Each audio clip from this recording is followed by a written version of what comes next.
Well, hello YouTubers, this is Bob Hickman. It is so good to be back with you. Well, it's another Thursday and it's time for Messages from the Spirit World. So I put a bunch of letters into my hat here and we're going to draw out 10 more and we'll have messages for you. But before we get into that, give me just a moment and let me attune to the Spirit World. Okay. My spirit guide Fletcher's back here. He says hi to all of you. All right. Well, we're going to go into our magical hat here, and we're going to draw out a letter. Oh, let's see. Okay, this one is from Xenophon Carextens. He wants to know about some career things here and about his father's situation. Yes. Hi, Xenophon. I got to tell you, all around you, I keep picking up creative energy. I feel that you have an artist spirit in you. And I get a lot of transition around you as we get into around September this year. Because I feel like, I want to say, be open to doing some job changes. And I feel like you need to go out on your own and do something where you're more creative. You'd be very good in the arts, such as creating things like designing furniture or doing painting. You have an artist in you. So I want you to know that that's one of your themes, is an artist theme. Okay? Now, around your father, I got to tell you, I am not getting that it's his time to go yet. But I do pick up around him a blood pressure imbalance, and I would like the doctors to look at that. So as I say, God made doctors, so definitely work with them. But I'm getting something around blood pressure. And it's funny because Fletcher keeps saying, he said, well, he thinks it's time to go, and everybody's trying to tell him, but on a soul level, he's not ready to go. So I don't care what they're saying, he's not going, okay? But do watch the blood pressure. Thanks for writing. All right, going into our hat again, our next person is Mike Dunn. Yeah. Mike says it's been a difficult year and just wants to know how to move forward. Okay, yeah, that's a very good question. I got to tell you right now, what I pick up around you is I'm getting almost, it's like a fear. It's like fear of living. And I feel like you've been through so much pain, it's like you're emotionally frozen. And I understand that. And I just want to tell you, please try to let go of the fear. One of the things that would be very good for you is to practice aligning your chi. Chi is internal energy, and that's done through breathing. And so you want to breathe in. Hold it just a minute. And breathe out. Because what they're showing me right now is that you are getting in this kind of place of panic in your mind, and you're not breathing. And that energy of not breathing is slowing down your life force. And that's also limiting your ability to move forward in life, See, worry depletes our chi, our life force. So the way we replenish that is breathing. So again, practice breathe in. Slowly, and breathe out. If you do this every day, just for a few minutes, you'll restore your balance and you'll start to be clearer. Okay? Hope that helps. Thanks for writing. Okay. Our next letter is from Marie Angela Flanagan. Wants to know about a dream that she's having. I got to tell you, I keep picking up somebody in your dreams, and I feel like this is actually, strange as it's going to sound, like a soulmate person. And this is somebody that you've been connected with through a lot of lifetimes. And so that sense of familiarity is actually them coming back into your dream. And it's like you know them because you've known them before. Now, I don't see it as being somebody on this earth in this lifetime. And in fact, a lot of times people don't know this, our soulmates are actually over on the other side when we're here. We're not always in incarnations at the same time. So, don't be upset by that. But they're trying to guide you because they're talking about change here coming for you. And it looks like you're going to be getting some help in the relationship area. So that'll be coming. And Fletcher keeps saying, he said, your person, your soulmate, is guided then. It looks like around end of July there's some transition. Thanks for writing. Okay, going back in our magic hat, we've got April Bug. Hi. Yeah, hi April. Good to hear from you. Well, you know, well, you've got a lot of spirit guides.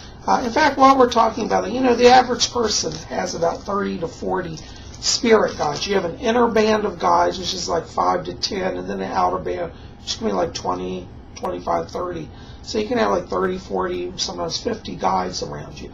But right now, I'm getting around you a man, and I keep hearing the name Tanaka, like Reverend Tanaka. This is a Buddhist priest around you. And he's helping you to learn to do deeper meditation. So I feel like I want you to do some exploration in meditation. Even possibly like Zen meditation would be good for you. But Reverend Tanaka is one of your guides, okay? Hope that helps. Thanks for writing. All right, going back into our hat, our next letter is from Obed Irvin Bolek. Wants to know a little bit about jobs and career. Well, you know, Irvin, I got to tell you, one of the things that I keep picking up around you is you're very good with mechanical things. And I feel like you're going to do something. I'd like you to be open to doing something connected to computers and cars. It's like learning to run computers that interface with automobiles for repair. I feel you have a very strong gift in the area of mechanics and things of that nature. So I want you just to remember that and be open to it. I also get a lot of creative energy around you in the arts, and I feel like music is a gift for you also. But in the 9 to 5 world, I think you're going to do something connected to, it's like electronic mechanics for like car repair. Okay? Thanks for writing.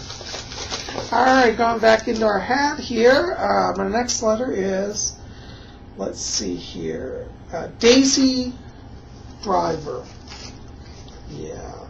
She talks about an uncle, wants to know about him. Well, first of all, let me tell you here, your uncle is over in the light. I pick him up at peace. In fact, I get around him a whole group of people because I feel that when he went over, he really wasn't alone. Now, he may have been alone at the time of death, but it's really like there was a band of people say, it's okay, we're taking you over. And I do feel he comes to visit you. He is in the light, and he is at peace. And I want you to know that, you know, he was very, very, very ill. He was physically ill as well as emotionally ill. And he got to a point to where he's like, I just can't go on. I got to get out of the body. You see, sometimes when we talk about suicide, you know, we think, oh, these people, you know, the churches say, I don't say this, but a lot of churches say, oh, they went straight to hell. No, that's not true. Listen, suicides are oftentimes people that are so spiritual that they have such a conviction that there's an afterlife and they know that that's their true home, that they long to go back. And suicide, unfortunately, is what they do. Now, over on the other side, they don't like suicide. It's, you know, he didn't get points for that, I'll be honest. He probably got in a little bit of trouble. But that being said, the people in the spirit world are very compassionate, and they know the struggles we go through. So I want you to let the family know, your family know, that he is not in hell. I don't care what any preacher say. He's in the light and he's at peace.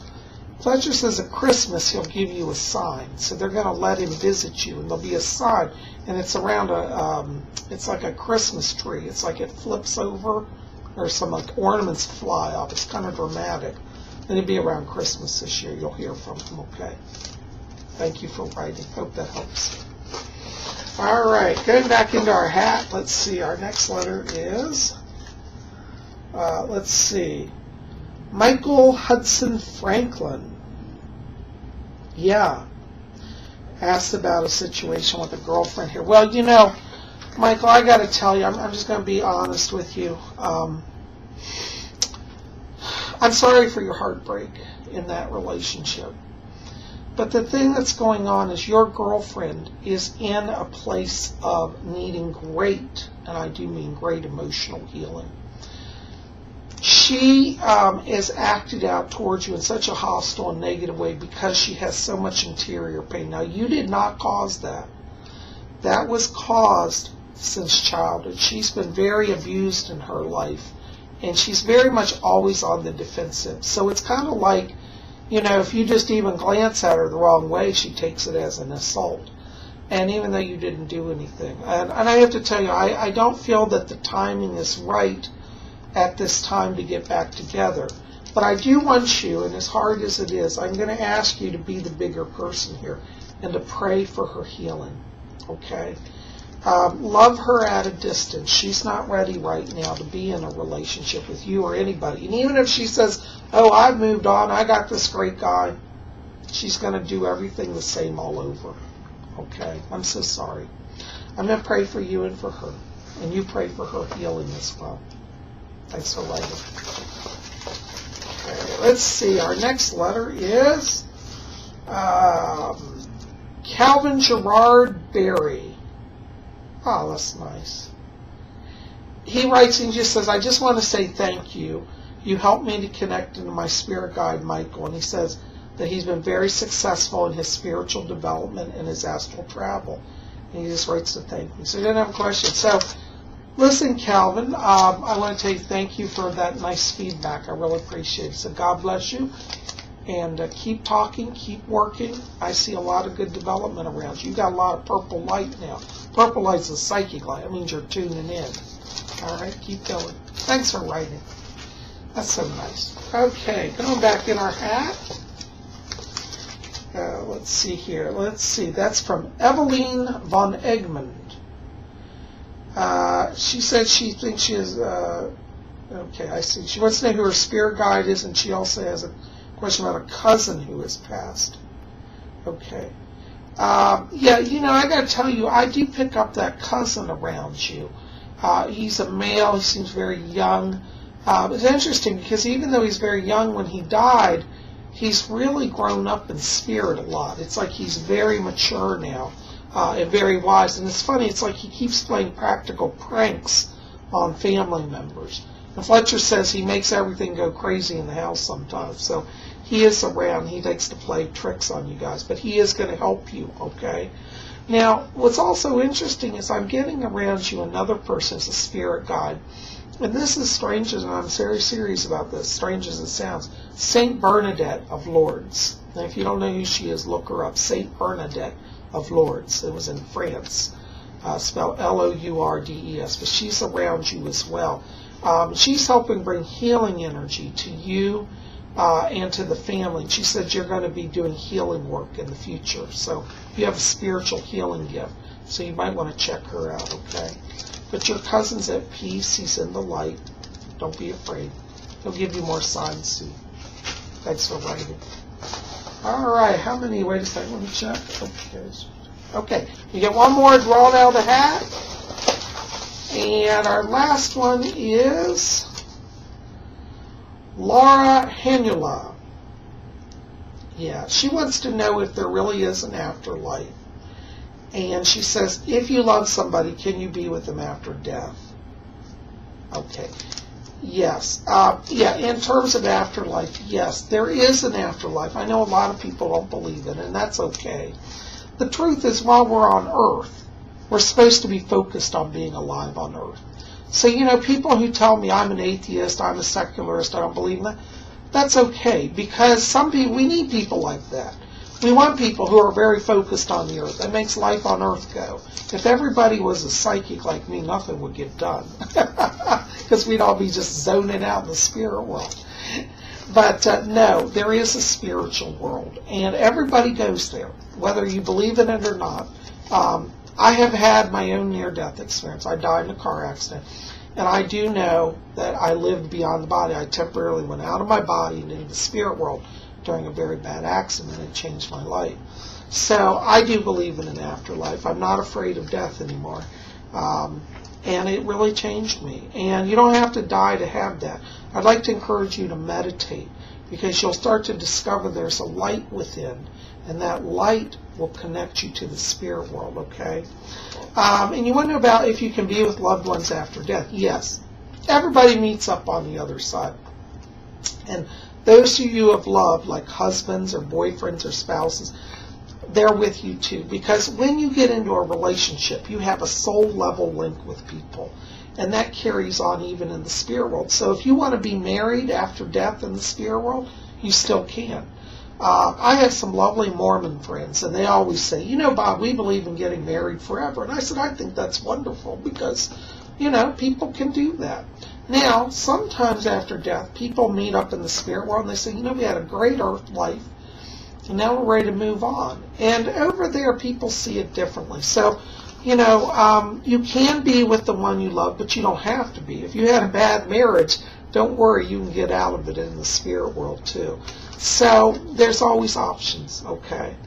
I also get around you a number of people in spirit. I'm picking up a grandmother here on the mother's side of the family. And I also get a great-grandmother on the father's side. So I'm getting two grandmother energies.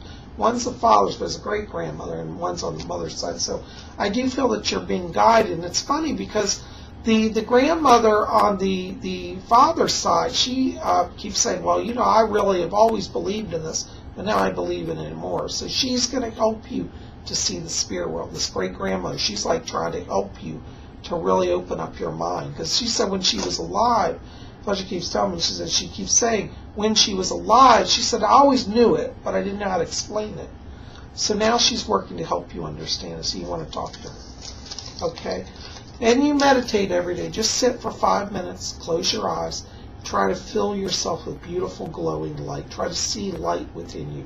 If you can't see it, just practice and try to feel its warmth. Try to visualize yourself kind of sitting inside of a sun room, a room filled with sun, like under a sun lamp. That's kind of the warmth of the interior spiritual light, okay? But if you talk to your grandmother and your great-grandmother, they'll start to communicate with you through that light. And you'll get some evidence of the afterlife, okay? And also keep it here at Spiritchannel. We do a lot of this sort of stuff here. We'll have some seances and Ouija board seances and circle seances, so you'll get to see some evidence. All right. Well, thanks for writing. Well, guys, that's 10 letters this week, and I want to tell you thank you. Thank you to all of you who've written in from Facebook, from Twitter, from LinkedIn. You guys are great, and I hope you'll keep it here. We're going to have more videos coming, so you know in the coming days, keep it tuned here at Spiritchannel. And, of course, next week we'll have another Messages from the Spirit World.